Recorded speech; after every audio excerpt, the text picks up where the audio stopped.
On débute dans la vie parisienne, donc on se fait des copains dans les écoles et tout ça, et très porté sur l'image. Je suis entouré de gars qui ont le dernier iMac, le machin, ouais, regarde Tim, tout ce que tu peux faire. Puis moi, je suis là, ah ouais, c'est pas mal, peut-être que ça me rendra heureux. Et je veux rentrer dans ce moule.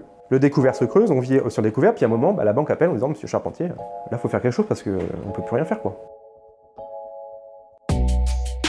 Bonjour à toutes et à tous, on est vraiment ravis avec Anna de vous retrouver pour un nouvel épisode de Ciao Paris, le podcast qui booste votre changement de ville et de vie. Je m'appelle Valérie Bohin et j'ai créé le podcast en 2020 pour m'aider à déménager. Depuis, je vis près de Toulouse et je peux vraiment dire merci Ciao Paris.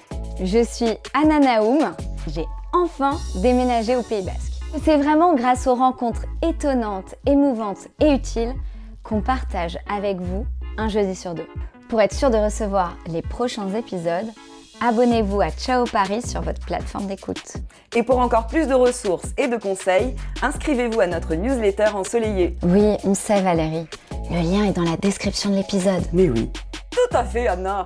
1, 2, 3...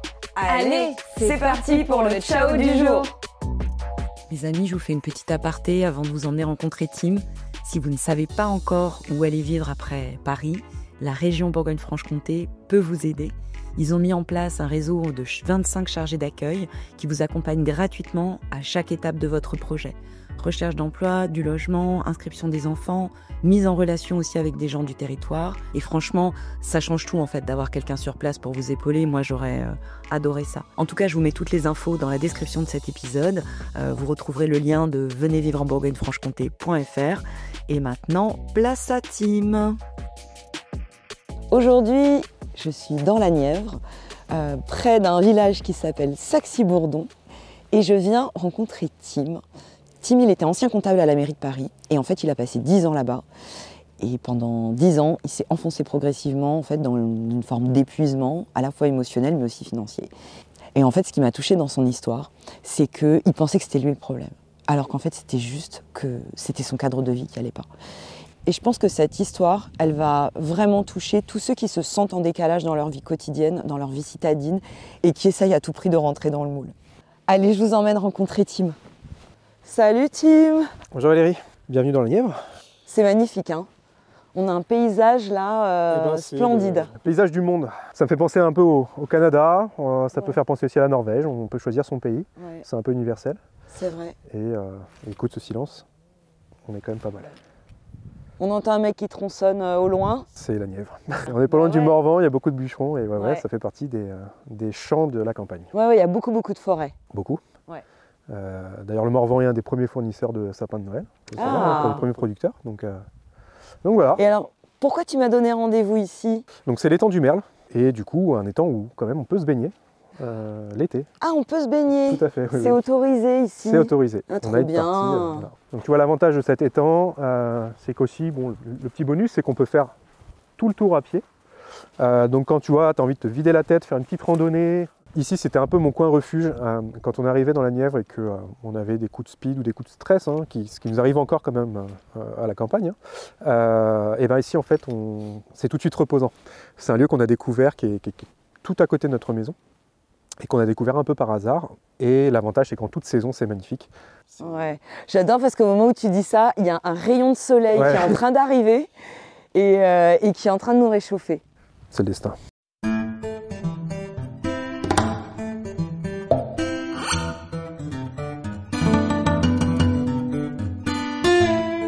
Moi, c'est Tim, 37 ans, donc je suis en couple avec un enfant de 20 mois, et puis ça fait 7 ans que j'ai quitté Paris pour m'installer ici. Ouais, j'ai dit ciao Paris pour la Nièvre, qui m'a dit sois le bienvenu. Voilà. On est quand même dans la campagne, mais il y a Nevers pas loin, c'est à 30 minutes, hein, c'est ça? Alors c'est ça. En fait, on est un peu excentré, malgré tout, on a quand même des petits commerces locaux, et ça bouge. C'est-à-dire qu'en fait, nous notamment dans notre village, on a un café associatif. Le Saxy Zinc, qui d'ailleurs nous a accueillis quand on est arrivé, c'est les premiers qui nous ont accueillis. Et là, ça crée de l'événement toutes les semaines, en fait, une fois par semaine. Il y a des concerts, ça permet aussi de recréer la rencontre. Et ensuite, on a aussi d'autres bars avec des concerts une fois par mois. Donc là, à Saint-Sauge, à côté, chez Mousse, où il y a des soirées, couscous. Enfin voilà, il y a quand même de l'animation. Hein, Oui, on a tendance à croire quand on est citadin qu'on va aller à la campagne et il ne va rien se passer. On n'est pas dans le cliché de la campagne. De plus en plus de jeunes viennent ici justement aussi pour rechercher un peu plus de calme. Et ces jeunes-là, en fait, sont très actifs, plus actifs d'ailleurs au niveau associatif que dans certaines villes, parce qu'en fait, l'envie de créer du lien, l'envie de créer du lien social, de la rencontre, il est vraiment présent. Je vous invite à y passer un de ces quatre, parce que vraiment, c'est très sympa, et c'est là où en fait, on rencontre vraiment les locaux. Et du coup, c'est comme ça, toi, que tu as rencontré tes premiers potes ici, que tu t'es un peu intégré? Et en fait, nous, on est arrivés le mardi, et le jeudi soir, en fait, on a eu entre le mardi et le jeudi, on a eu l'info comme quoi il y avait ce café. Le premier jeudi soir, on y est allé, on s'est présenté. Et en fait, c'est là, oui, on a créé clairement des amitiés directes, quoi. Ouais. Ah non, ça a joué, je pense, sur notre bien-être. Est-ce qu'on n'irait pas justement se mettre au chaud chez toi? Allez. Et que tu me racontes tout ça? Et c'est parti. Allez. Suis-moi.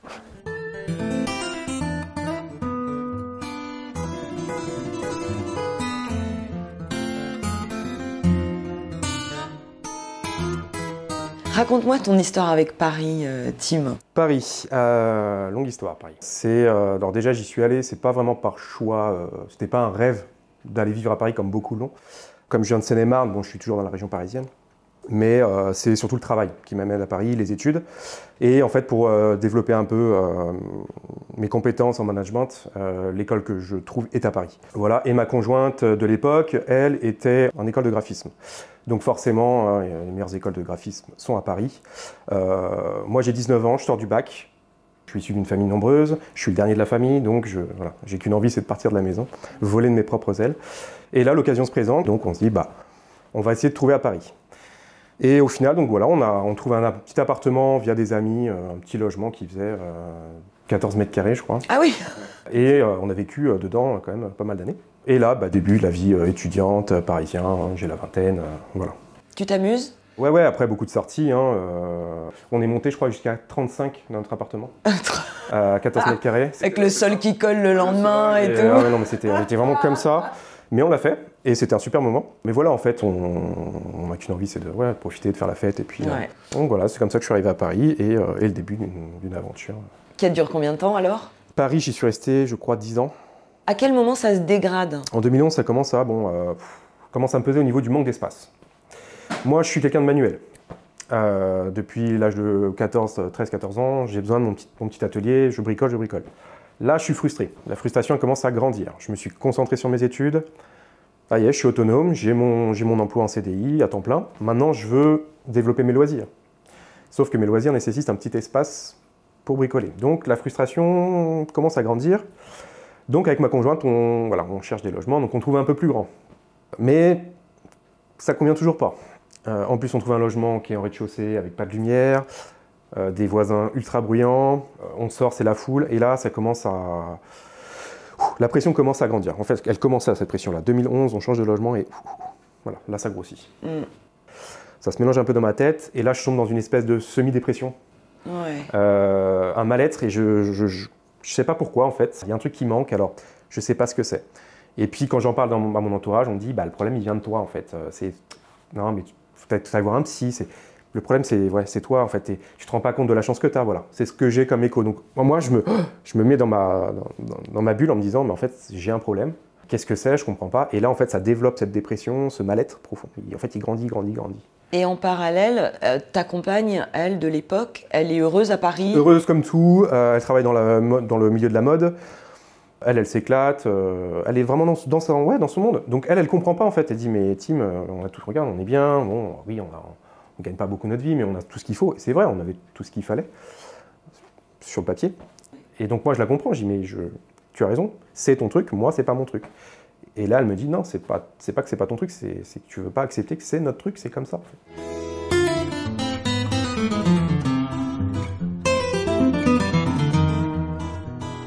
On débute dans la vie parisienne, donc on se fait des copains dans les écoles et tout ça, et très porté sur l'image. Ouais, je suis entouré de gars qui ont le dernier iMac, le machin, ouais, regarde Tim, tout ce que tu peux faire. Puis moi, je suis là, ah ouais, c'est pas mal, peut-être que ça me rendra heureux. Et je veux rentrer dans ce moule.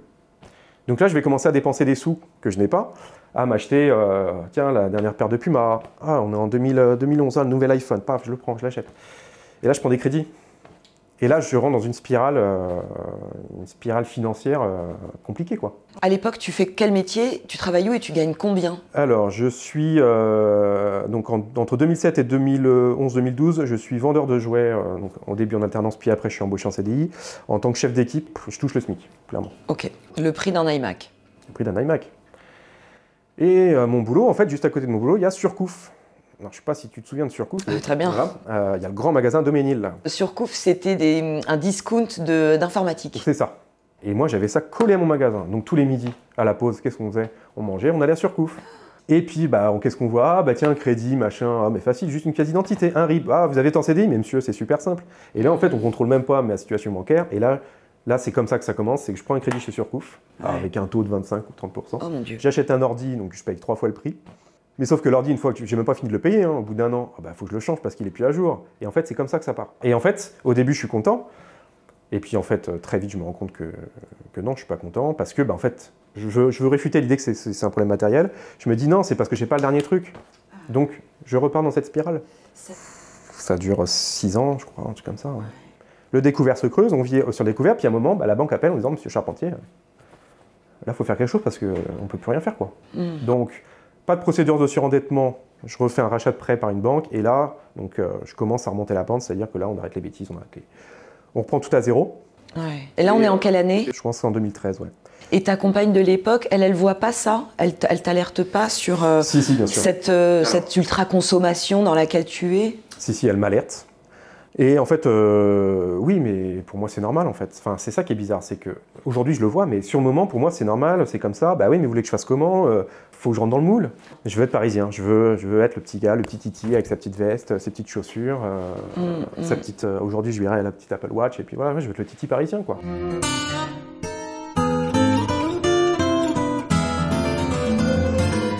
À ce moment-là, je suis fonctionnaire de la mairie de Paris. Je suis rentré parce qu'en fait, j'ai une opportunité de devenir fonctionnaire sans passer de concours. Ça me sauve de cette situation entre guillemets financière où je commence à relever la pente. Et 2 ans après, en fait, c'est très compliqué pour moi en fait à la mairie de Paris. Je suis sur un poste qui me convient pas du tout, qui me fait vriller psychologiquement, où là je sombre vraiment dans une grosse dépression. Et là je me dis mais en fait on m'a mis là entre guillemets sur conseil, c'est-à-dire qu'on m'a dit t'as cette opportunité là, vas-y, mais moi c'est pas du tout ce que j'ai envie. Et là, je me dis, non, t'es pas à ta place, Tim, t'es pas au mon endroit. Ta situation financière s'améliore, mais t'es pas heureux. Et là, j'entame une grande réflexion. Alors là, je sais pas vraiment ce que je veux faire, mais je sais ce que je ne veux pas. Et je dis, je veux pas être fonctionnaire à la mairie de Paris, en fait. Ouais. Je ne juge pas le poste, mais je suis pas quelqu'un de bureautique, je suis quelqu'un de manuel, et je veux vivre de ma passion d'un métier manuel. Voilà.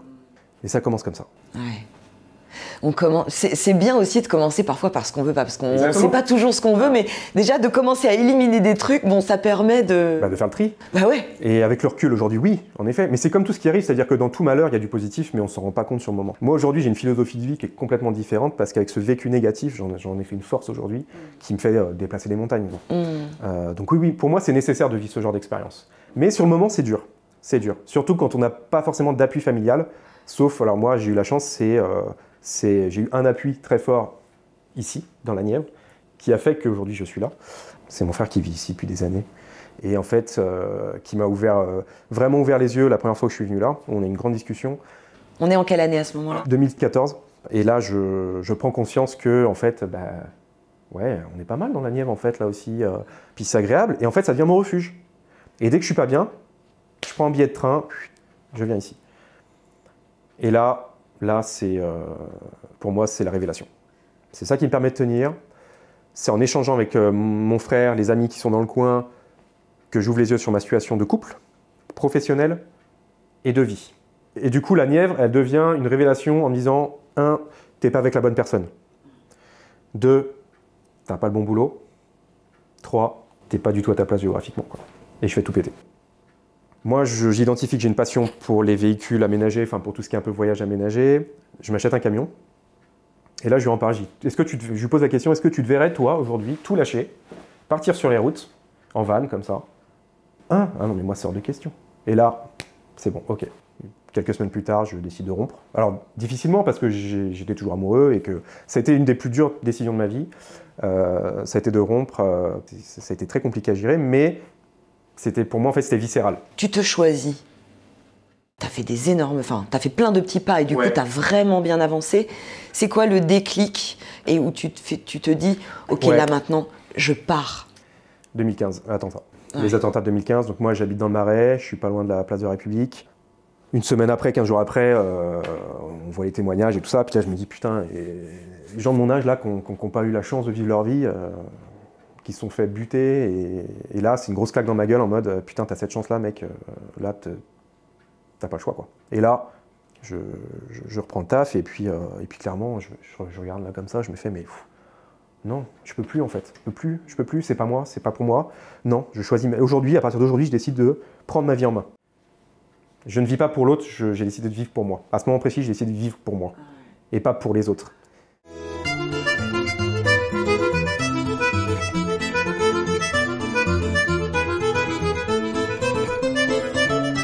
De 2015 à 2016, je réfléchis à comment je peux faire. La première chose, c'est qu'est-ce que je veux faire? Qu'est-ce qui me plaît? Quelles sont mes passions? Qu'est-ce que je veux faire? Pourquoi j'ai un attrait? Et une fois que j'ai trouvé, j'y vais à fond. Là, le déclic, c'est une amie qui me demande d'aménager son van. Là, je le fais, je prends un plaisir immense. Je me dis, mais révélation, ok, je veux faire ça comme métier. J'entame des procédures pour me faire former par un mec qui fait ça, donc je me forme et tout ça. Donc ça, c'est 2015. Là, je me dis, c'est bon, je sais ce que je veux faire. Donc ça, c'est la première étape. Deuxième étape, c'est de me dire, bon, je suis fonctionnaire territorial. Quelles sont les procédures pour quitter cette truc, mais sans trop la quitter, voilà. Donc j'essaye la mutation. Trouver des postes dans la Nièvre. Refus sur refus sur refus sur refus. Bon, ça ne marchera pas. Disponibilité. Donc je me dis, quelles sont les conditions pour avoir une disponibilité? J'ai les conditions, allez, c'est faisable, je le fais. Je me pose même pas la question. Ah ouais, mais donc tu as déjà décidé, à quel moment dans ce process tu décides que c'est la Nièvre? Ah, je pense que c'est juste, une fois que j'ai trouvé ma passion, enfin mon idéal de métier, là, je me dis, ce métier, où est-ce que je peux l'exercer? Paris sort de question. Seine-et-Marne, région parisienne, non, c'est pas ce que je recherche. Bah, en fait, la Nièvre, c'est un lieu où c'est mon lieu refuge. Je m'y sens bien. Le prix de l'immobilier, c'est pas cher. Il y a de l'espace. Le marché, à l'époque, c'était très très peu développé. Je me dis, il y a un marché à développer. Le marché des vannes, tu veux dire? Le marché des vannes, pardon, ouais. Je me dis, mais en fait, il y a tout. Tous les indices, tous les voyants va là-bas. Donc, à partir du moment où j'ai fait le véhicule aménagé pour mon ami, je sais que je veux partir dans la Nièvre. Mais j'en parle pas beaucoup. Ouais. Je veux pas trop que ça se sache. Ah ouais? Non. Bah, les Pourquoi? proches, très proches, oui. Parce que, en fait, j'avais tellement pas encore beaucoup confiance en moi que j'avais peur d'être jugé en fait, non, mais c'est ce qu'il dit, mais il le fera pas. Tu vois, le jugement comme ça. Et j'avais peur de me foutre une pression. En mode, j'ai pas envie de le faire parce que je veux tenir ma parole, j'ai envie de le faire parce que j'en ai profondément envie. Tu vois? C'est marrant, ça faisait partie des conseils que m'avait donné au tout début, où moi aussi je cherchais à quitter Paris. J'avais rencontré une psy géniale qui s'appelle Fabienne Kramer. Je le dis pour les auditeurs, c'est l'épisode numéro 5 sur les bonnes questions à se poser quand on a envie de quitter Paris.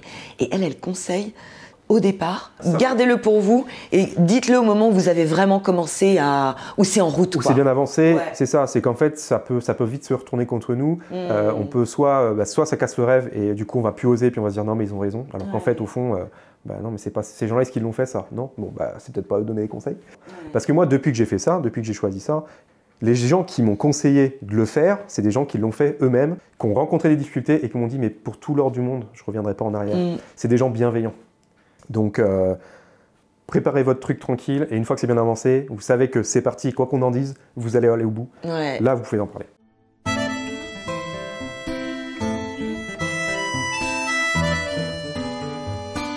On est en 2016. 2016, c'est décidé, je pars, je veux quitter Paris. J'ai entamé les procédures pour me mettre en dispo de la mairie de Paris. Et je surfe un peu sur Facebook. Donc je suivais une émission qui s'appelait Nuit et culottée, enfin qui s'appelle encore Nuit et culottée, qui me vendait du rêve un peu parce que voilà, là, eux ils sont capables de partir à poil et d'aller au bout de leur rêve. Et puis à un moment je tombe sur un article et puis je vois une tête en photo, je me dis ah mais je la connais cette personne-là. Je la connais, hop, je vois le nom, je dis mais ouais ça me parle, ça me parle. Puis du coup je vois qu'elle travaille pour l'émission quoi. Enfin, elle travaille pour l'émission? En fait, ouais, elle travaillait avec eux. Donc je la contacte, mais en mode vraiment on se connaît, c'est-à-dire que ta tête me dit quelque chose, je m'appelle comme ça, est-ce que ça dit quelque chose? Elle me dit mais Tim, bien sûr, je me souviens de toi, on était au primaire ensemble, hein. Qu'est-ce que tu deviens? Donc on échange, et puis je dis bah écoute c'est fou parce que je regarde Nuit et culottée, je viens de tomber sur le truc, puis en fait je t'explique ma situation, je veux partir de Paris, puis je vois que tu es coach, tu fais un peu du coaching et tout ça en prise de décision, je dis mais je crois que c'est le moment, est-ce que on peut se voir quoi? Donc elle me dit bah écoute je suis dans la Drôme, mais je viens à Paris à telle date, si tu veux on peut se faire une entrevue. Alors moi, je me pose même plus de questions à ce moment-là. En fait, c'est-à-dire que là, je me dis, c'est le destin, c'est allez, on fonce. Quoi qu'il arrive, maintenant, on fonce, quoi. Et donc, tu fais le coaching avec elle? Et donc, je fais le coaching avec elle. Donc, on se donne rendez-vous à Paris. Donc, on se rencontre et elle me dit, écoute, j'ai une amie qui a un appartement à Paris, et puis je lui demande, et on se voit chez elle, quoi. Donc, je vais à l'entretien. Donc là, elle m'ouvre les yeux, en fait, sur la prise de décision, la facilité de la prise de décision, et comment mettre en place les choses concrètement. Moi, j'ai un peu commencé les démarches. Et puis, au bout d'1 heure et demie, l'entretien dure 1 heure et demie, puis au bout d'1 heure et demie, je dis, écoute Clémence, allez, pour te remercier, vas-y, je te paye un verre, il y a un bar en bas, on va se boire un coup. Et puis elle me dit, est-ce que ça te dérange si ma copine, elle vient pour déposer, pour que je lui rende ses clés, tout ça. Je dis, non, qu'elle vienne, tout ça. Et en fait, là arrive Mélanie. Et donc là, je rencontre Mélanie, et en fait, moi, je la vois, et je sais pas ce qui se passe, il y a un truc, je me dis, physiquement, elle me... Hop, et là, on commence à parler un peu. Et puis moi, elle me dit, toi tu fais quoi? Donc je lui explique, moi je suis pas passionnant, je suis fonctionnaire, je suis comptable à la mairie de Paris, mais par contre là je suis en train de faire des démarches pour partir de la région parisienne. Ah bon, pour faire quoi? Je dis, écoute, j'ai un rêve, c'est aménager des vannes. Et là, les yeux comme ça, et puis elle s'intéresse. On se sépare, voilà, moi je rentre chez moi et je me sens bouleversé, quoi, il y a quelque chose. Et en fait, je me rends très vite compte que c'est un coup de foudre que j'ai eu. Oh. Mais vraiment. Et donc je contacte... Tu vas arrêter de me faire pleurer, j'en ai marre. Je contacte une amie et je lui dis, voilà, c'est un truc de fou ce qui vient de me passer là, je lui explique. Ouais, mais Tim, mais non, tu te fais une lubie, gna gna gna. Sauf qu'en fait, les jours passent, et je me dis, non, c'est pas...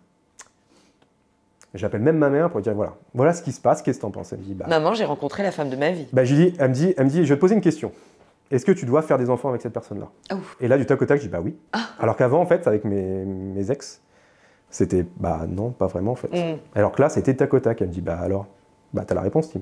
Et là, je fais tout pour choper le numéro de cette nana.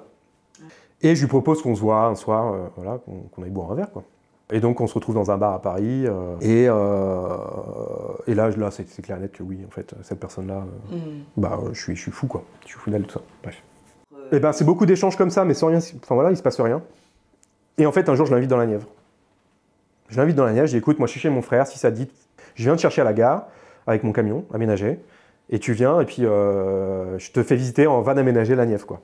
Et puis en fait, ça se concrétise dans la Nièvre, avec la neige, tout ça, je crois de mémoire, dans le van aménagé, dans la campagne, enfin voilà, un truc un peu idyllique, quoi. Donc à ce moment-là, ce qu'on décide de faire, c'est de prévenir notre amie Clémence. Donc on lui envoie une petite photo, voilà, on a quelque chose à t'annoncer, avec Mélanie, en fait, on est ensemble, quoi. Et je crois que c'est quelques semaines plus tard, elle nous envoie un petit texto avec une photo de classe. Bon. Elle dit, tiens, j'ai une petite surprise pour vous. Et on regarde, on se dit, c'est quoi cette photo? Alors je regarde, puis attends, je suis dessus. Et Mélanie me dit, mais attends, moi aussi je suis dessus. Mais attends, et là c'est qui? C'est Clémence. Et en fait, on était tous les trois dans la même classe. C'est pas possible. Donc ça, c'est janvier 2017. Combien de temps après vous déménagez dans la Nièvre? En novembre 2017. En janvier, on se met ensemble, en novembre, on prenait une location ici.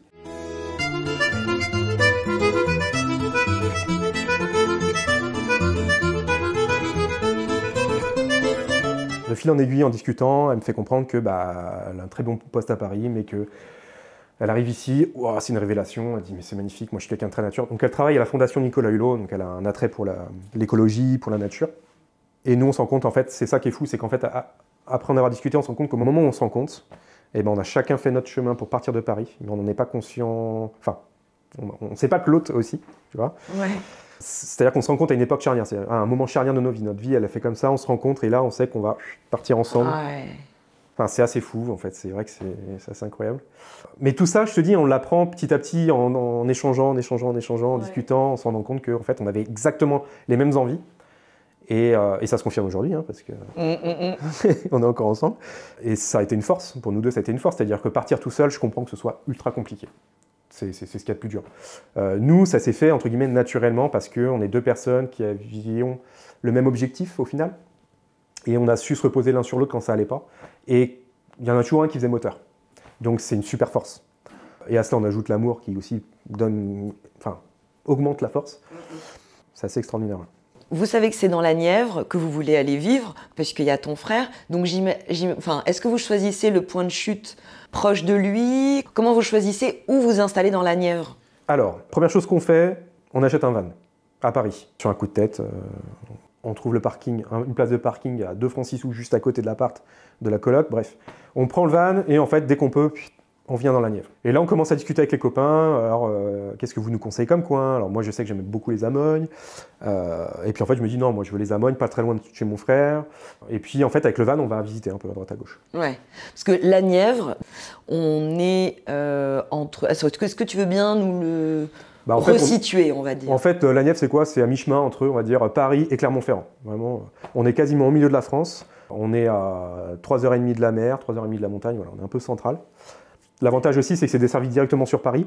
Donc il y a beaucoup de Parisiens en fait, qui sont venus ici et ils ont 2 heures de train pour aller à Paris. Ça se développe de plus en plus. Donc pour moi, la situation géographique, elle est idéale, notamment avec mes projets de voyage. La ville principale, c'est Nevers. Beaucoup de forêts, beaucoup de verdure.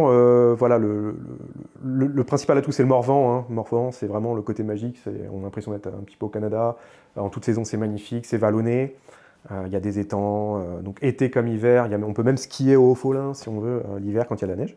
Donc oui, on a même des pistes de ski dans la Nièvre, il faut le savoir. Trop bien. Bon, c'est ski de fond, mais ça vaut son pesant d'or. Ça regroupe tout ce qu'on veut, quand on est en van, tout ce qu'on veut, en fait, la montagne, la nature, le calme, les paysages, on a tout en fait ici, sans faire 5 ou 6 heures de route. Et alors dans tout ça, dans tout ce champ des possibles, comment tu choisis où tu vas t'installer dans la Nièvre alors? Donc nous, à un moment, on se dit, on quitte tout Paris, c'est-à-dire qu'on lâche les apparts. On n'a rien trouvé dans la Nièvre, on n'a rien. On n'a que notre van. On lâche les apparts, les boulots. On prend le van et on se barre 3 mois sur les routes. On fait un tour de France et on sait que le point de chute, ce sera la Nièvre quand on voudra et qu'on pourra être hébergé chez mon frère. En parallèle, pendant le road trip, on va chercher un peu les locations. Donc on cherche une location. On essaie de postuler à des boulots en même temps, mais on profite un peu de notre voyage. Et puis en novembre 2017, octobre, on trouve une location sur le Bon Coin, ici à Saxy-Bourdon, d'une personne. On lui explique notre situation, qui dit bah, ok, moi je vous loue. Non, pas de dossier de garantie, pas de rien du tout. Ok, je vous fais confiance, je vous loue. Donc on arrive ici. Ce qui n'arrive jamais. Une maison de 200, je crois qu'elle faisait 180 mètres carrés la maison, un truc qui est énorme avec un grand terrain. Oh, mais on se dit, mais voilà. Combien de loyer? 700, charges comprises. Mais c'est cher en fait ici. Ouais. Ah, c'est cher. Oui, c'est cher ici, 700 €. Mais nous, c'est une aubaine. On a un peu de pécule. On se dit, on a un point de chute. On déménage nos affaires de Paris. Toi, à ce moment-là, tu as réglé ta situation, tes problèmes financiers? Oui, oui, plus ou moins. C'est-à-dire que je suis plus dans la même situation. Ça s'est beaucoup amélioré, on va dire. Mais disons que j'ai pas vraiment d'argent de côté, mais j'ai ce qu'il faut pour vivre quelques mois quand même. Mais je me connais, je me fais confiance. Là, j'ai confiance en moi. Je me dis, je suis capable. Aujourd'hui, je vais trouver un boulot. Et en fait, un mois plus tard, donc je postule à droite à gauche dans le privé. Hein, et un mois plus tard, j'ai une proposition de boulot. Je vais à l'entretien. Ok, on vous prend en CDI. Paf, allez, j'ai le boulot. Au moins, on me disait, tu trouveras jamais de boulot, mais non. Hein. Si. Moi, je fais plusieurs boulots. Hein. Je trouve toujours du boulot en CDI, hein, vraiment. J'ai fait commercial, j'ai fait agent de maintenance sur du bateau, j'ai fait la location de bateau, j'ai fait homme à tout faire à mon compte. Voilà, j'ai un peu tout fait. C'est juste que je ne cherche pas quelque chose de spécialisé. Bien sûr, si je cherchais un boulot d'ingénieur, informaticien très précis, non, je ne trouverais pas. Mais si je suis ouvert, du boulot, il y en a. Donc, je ne me suis fermé aucune porte, en fait. Je me dis, on verra bien. Ça me permet de payer le loyer, les charges. Mais maintenant que je suis ici, le plus dur est fait. J'ai le temps. Je suis au calme. Je suis au vert. J'ai de l'espace. C'est le kiff, quoi. Non, c'est le kiff. Et puis, confinement, pam, on se retrouve enfermé dans la maison. Puis on se dit, c'est quand même grand. Là, on réfléchit un peu. On a le temps de réfléchir, de se poser.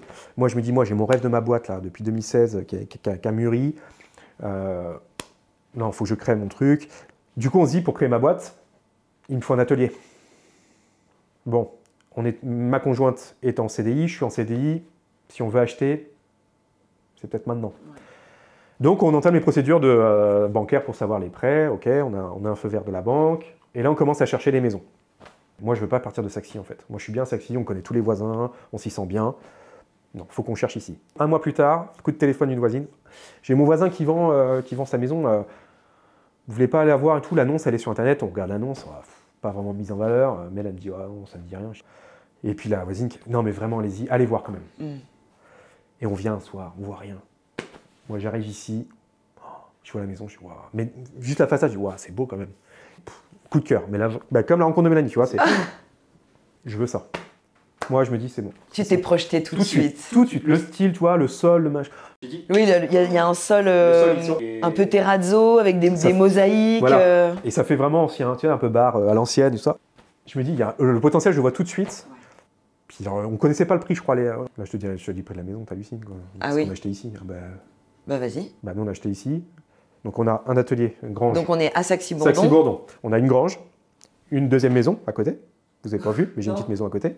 On a cette maison-là, 1000 m² de terrain, 90 000 €. Voilà. Ah oui. Et là, on a trouvé notre petit coin de paradis pour 90 000 €. Ouais. J'ai ma maison. Une maison, donc projet, c'est de faire une maison d'hôte. Un atelier pour faire mon activité, pour débuter mon activité. Du terrain pour, si un jour on a un enfant, qu'il ait de quoi faire. Avoir des poules aussi, parce qu'il y avait un poulailler. Et là, ça fait 4 ans que vous avez acheté. 4 ans qu'on a acheté, qu'on est propriétaire, que la banque est propriétaire. Et moi, je suis en activité depuis 3 ans. Et alors justement, sur ton activité, comment tu construis ton projet pro d'aménagement de van? Donc j'ai tout. Hein. J'ai la marque déposée. C'est quoi la marque? Van Adventures. J'ai le budget. J'ai même des potentiels clients qui sont intéressés parce que je échange avec eux. Donc j'ai tout. Tous les organismes me disent « monsieur, vous avez comme la sécurité de l'emploi, enfin là vous êtes en CDI, c'est un peu risqué de créer sa boîte aujourd'hui, vous savez, on est post-Covid. Moi je serais vous, je le ferais pas. Hein. » Ok, je ne me demande pas ça en fait, je me demande qu'est-ce que je peux avoir en fait. Comment on peut m'aider? Est-ce que financièrement je peux avoir des aides? Et là en fait tout le monde me dit « non, monsieur, non, non, non ». Et là en fait ça m'a poussé à le faire en fait, en mode vous voulez pas m'aider, mais je vais vous montrer que c'est possible en fait. Donc je le fais, je lâche tout, je lâche mon... Et Mélanie m'a poussé en mode, de toute façon Tim, t'as pas le choix. Ouais. C'est maintenant que jamais, fais-le. Et fin 2021, je lance ma boîte. Je quitte mon emploi, je trouve un boulot en mi-temps, et jusqu'à 2023, 100% à mon activité, à mon compte. Voilà, et en fait, je me suis débrouillé tout seul, c'est tout. J'ai financé mon projet en bossant à droite à gauche, voilà, tout simplement. Parce que j'y croyais, parce que je savais que viscéralement, c'est ce qu'il fallait que je fasse. Quoi. Donc après avoir créé mon entreprise, en fait, j'ai contacté les Comcom pour essayer de rechercher un peu voir au niveau des subventions locales, ce qui pouvait être proposé. Et en fait, j'ai été mis en relation avec Nièvre Attractive, qui a permis en fait de développer la communication de Van Adventures. Donc j'ai notamment eu France 3 qui est venu faire un reportage. Donc c'est quand même pas mal comme soutien moral. Ça fait du bien parce que ça prouve qu'en fait on est légitime à créer cette activité, qu'on est crédible et qu'en fait ça plaît. Ouais. Nièvre Attractive, c'est quoi exactement? Ouais, c'est une structure qui met en avant en fait la Nièvre et cherche à faire revenir les gens parce que la Nièvre elle se dépeuple énormément. Il y a une population vieillissante. Les jeunes en fait partent pour les études et généralement ils ne reviennent pas. Alors qu'en fait ici, mais il y a vraiment un fort potentiel hein, et à tout niveau. C'est-à-dire qu'en plus aujourd'hui que le télétravail s'est démocratisé au niveau professionnel, on peut aussi tout à fait vivre ici, travailler à distance. Et puis c'est une belle région vraiment. Si je ne me trompe pas, ils proposent même un programme de tester la Nièvre en fait. Donc ils proposent à des familles de venir ici. Je crois que c'est un mois. Je ne sais plus très bien les modalités, mais il me semble que c'est un mois. Sonder s'ils se sentiraient bien. Et en fait, il s'avère que ce programme marche très bien parce que je crois que 90% des gens franchissent le pas, quoi. Donc c'est une super programme. C'est hyper cool d'avoir à la fois un contact sur place qui t'accompagne, qui t'aide dans ton projet, et en même temps d'avoir un peu cette période d'essai, quoi. Et nous à l'époque, si on avait connu ça, je pense que le pas on l'aurait franchi peut-être un peu plus tôt. Ouais. Et c'est vrai que là, il y a un dispositif qui a été lancé par la région Bourgogne-Franche-Comté. Et justement, oui, il y a cet accompagnement qui est proposé pour s'installer dans la région, donc dans la Nièvre, mais aussi dans d'autres départements autour, et où justement, tu peux être suivi dans ton projet, tu peux être accompagné, mis en relation avec des chargés d'accueil qui, eux, sont sur place, qui vont très bien connaître le territoire, t'aider à trouver un logement, peut-être un job, te mettre en relation avec des entreprises en tout cas, et t'aider vraiment dans tous les aspects pratiques de ton projet. Et ça, c'est nouveau. Et c'est un dispositif qui est là, a commencé depuis cette année et qui va se dérouler sur encore 2 ans. Ok. Ouais. Moi j'aurais eu ça. Ça m'aurait évité pas mal de nuits blanches. Et ça nous aurait pas mal soulagé psychologiquement, peut-être retiré des doutes. Et aujourd'hui, tu arrives à vivre de ton activité? Alors vivre, oui. Alors Parce qu'on est dans la Nièvre, on a quand même, comme je dis, à l'immobilier, donc là on a un prêt qui est pas élevé, donc ça aide. Tu rembourses combien d'emprunts? 500 euros. 500 euros. Ouais, 500 euros.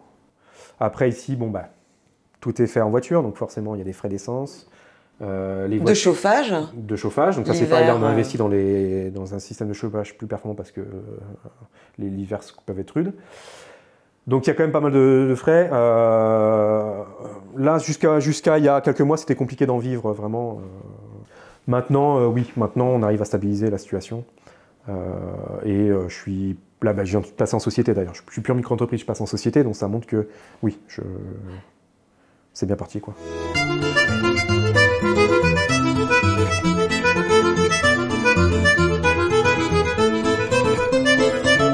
Ton quotidien, aujourd'hui, comment ça se passe? Étant à mon compte, l'avantage c'est que j'ai pas un rythme fixe.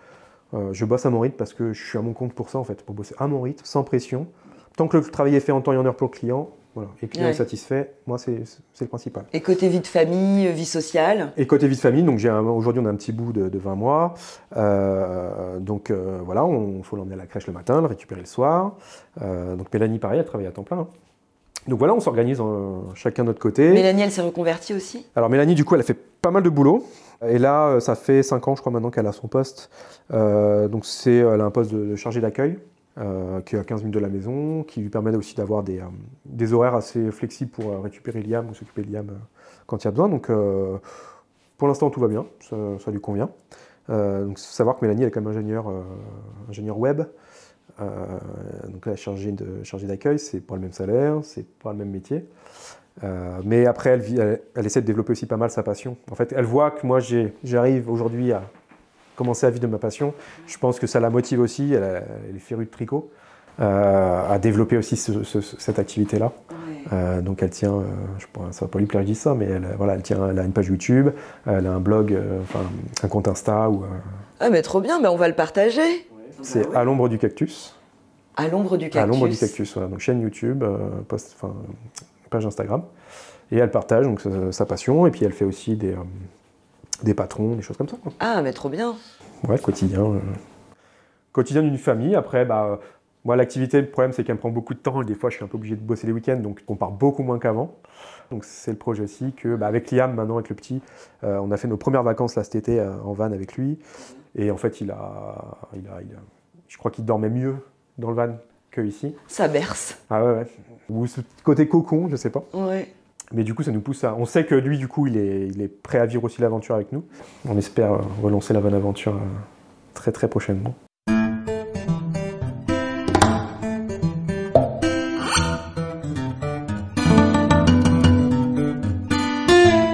Donc du coup, moi, ça fait 2017, on est en 2024, donc ça fait 7 ans là, qu'on est dans la Nièvre. 7 ans qui ont été quand même pas mal chargés en termes d'émotions, d'événements. Voilà. Moi, j'ai qu'un regret. Un seul regret. C'est de ne pas l'avoir fait plus tôt. Non, mais vraiment. C'est la seule chose que je peux regretter. Après, ça n'a pas été facile du tout. Première chose compliquée, ça a été ma première rupture qui a été compliquée quand même, malgré tout. Même si c'est une décision de ma part, c'est pas parce qu'on prend la décision que c'est facile. Même si Paris, je n'en pouvais plus, que c'était pas mon environnement, et en fait, on perd tous ses repères. On quitte une ville, on perd tous ses repères. Ça n'a pas été simple. Recréer un environnement, recréer des amis, parce qu'en fait, c'est pareil. À Paris, il y a beaucoup de gens, c'est vos amis, puis une fois que vous partez, c'est plus vos amis. Alors après, parfois c'est le destin, c'est comme ça, mais il faut être prêt à se séparer de certaines personnes. Se séparer des parasites aussi, savoir identifier des gens qui, au début, se disent amis, puis qui vous disent « mais non, je le fais pas ». Puis en fait, vous vous rendez compte qu'en fait, c'est des gens qui n'avaient pas d'intérêt à ce que vous partiez pour X ou Y raison. Donc ça, il faut aussi dire que c'est une décision à prendre de se séparer de certaines personnes, et ça peut être compliqué. Et puis après, recherche de boulot, bon ça, moi, j'ai jamais eu trop peur là-dessus, mais ça peut être un frein, et ça peut être compliqué. Mélanie, ça a été plus compliqué pour elle, mais c'est une personne qui a énormément de ressources, donc elle a réussi à se débrouiller aussi. Donc ouais, ça c'est les difficultés. Après, ça dépend du caractère. Faut aussi avoir un caractère très très positif, quoi. En fait, pour moi, le secret c'est ça, c'est croire en soi, parce que c'est tout ce qu'on a en fait, la confiance en soi. Ça, personne ne peut vous le retirer à part vous-même. Donc développez-la, gardez-la, vous pouvez le faire en fait. Vous en êtes capable. Soyez nus et culottés. Ouais, c'est ça, c'est un peu ça, mais c'est ce qu'ils c'est ce qu'ils disent à travers leur vidéo. Hein. Faut oser, c'est tout simplement. C'est un truc qui revient tout le temps, ça, dans les épisodes.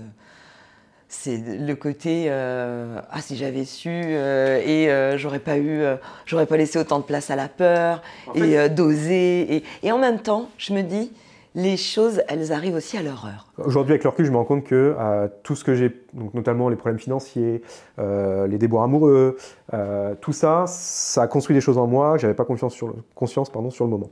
Et sûrement que ça a aussi agi positivement sur la création d'entreprise, sur le culot, sur tout ça que j'ai pu avoir. Je suis totalement d'accord. Mais il ne faut pas attendre trop longtemps non plus. Il faut savoir saisir les opportunités quand elles se présentent. Il faut se poser des questions, mais pas trop. Ah, la chose vraiment la plus agréable qu'on a eue en arrivant, c'était l'accueil. L'accueil des gens ici, l'humanité, la solidarité, les gens sont adorables en fait. Alors, on dit parfois, les gens de la campagne ils sont un peu bourrus, ils n'aiment pas les Parisiens. Non, en fait, c'est pas ça, c'est que à partir du moment où vous vous intéressez à la personne que vous avez en face, en fait, la personne va s'ouvrir à vous. La preuve, nous on est Parisiens, on est arrivés, on s'est dit Parisien, on vient de Paris, mais on s'est intéressé parce que voilà, on est humain, quoi. Il faut juste être humain, et ça, c'est la première chose qui nous a vraiment plu. Et la deuxième chose, c'est... je sais pas comment dire, mais en fait, on a l'impression d'être en vacances. C'est-à-dire que il n'y a pas de stress, il n'y a pas de pression, on ne voit pas les gens courir. Et puis, en fait, avec des paysages comme ça, en fait, on a l'impression d'être en vacances tout le temps. C'est assez étonnant, c'est-à-dire qu'on a un rythme de travail on fait le travail. Dès qu'elle sort de son boulot ici, on est en été, allez, je vais à l'étang, je vais me baigner à l'étang, quoi. Oui, l'étang où on était tout à l'heure, il est à... 15 minutes, porte à porte. Il est à 15 minutes de chez toi, 15 minutes, et l'été, il y a un coin baignade, on peut faire du pédalo, du bateau. Et l'été, au mois d'août, c'est vite plein aussi. Hein. C'est vrai ? Ah ouais. Non, c'est surprenant, mais on ne tourne pas 3 heures pour se garer. Et puis si on veut camper en van, on peut camper en van. Voilà.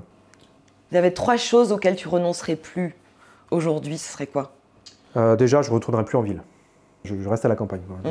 Je veux rester dans un petit village. Je ne veux plus les transports en commun, je ne peux plus. Je suis pas traumatisé, mais pas loin. Mais ça, je ne peux plus. Donc l'autonomie en voiture, déjà, c'est important et ça, je veux pas revenir en arrière.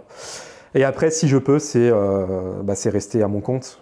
Redevenir salarié, ce serait compliqué pour moi, surtout dans cet environnement en fait où, je pourrais difficilement. Mais si je dois le faire, je le ferai. En fait, je crois que c'est la première fois de ma vie, alors humblement, parce que j'ai 37 ans, mais première fois de ma vie où vraiment je me sens libre, vraiment libre. Et ça n'a pas de prix, quoi. Ce sentiment-là, il n'a vraiment pas de prix.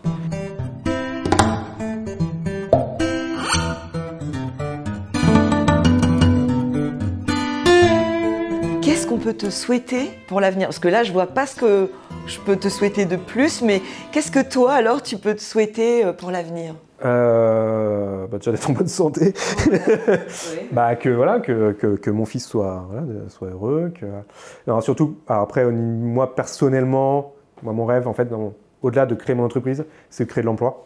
Donc là je suis sur plusieurs projets professionnels et j'espère que ça va permettre d'embaucher.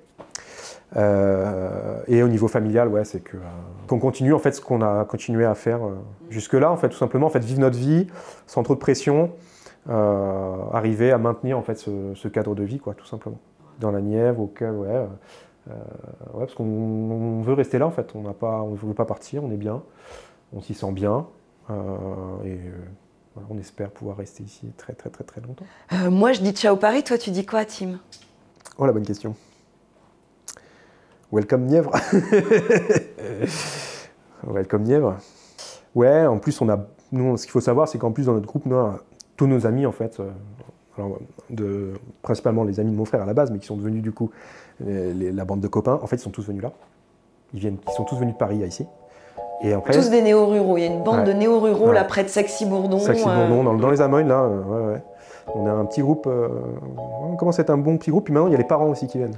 Ah. Donc Donc il y a des baby-sitters potentiels. C'est même plus potentiel, il y a des baby-sitters. La première question qu'on m'a posée, moi, quand on est venu vivre ici, c'est vous devez vous faire chier à la campagne. Ah ouais. Mais si vous saviez, les petits cocos. Je crois que j'ai jamais été aussi occupé depuis que je vis ici. À Paris, il y en a de l'activité, mais là, ici, c'est... Non. Ah non, il y a de quoi faire. Ouais.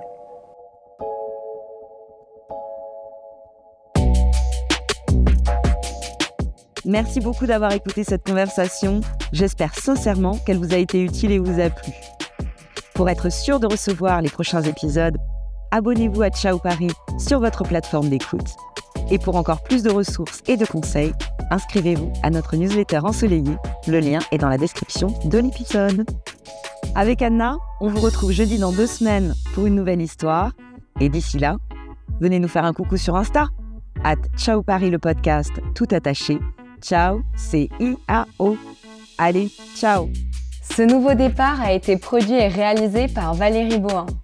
Montage et mixage par Emmanuel Charret, Skoll Prod. Direction artistique et logo Ciao Paris, Anna Naoum.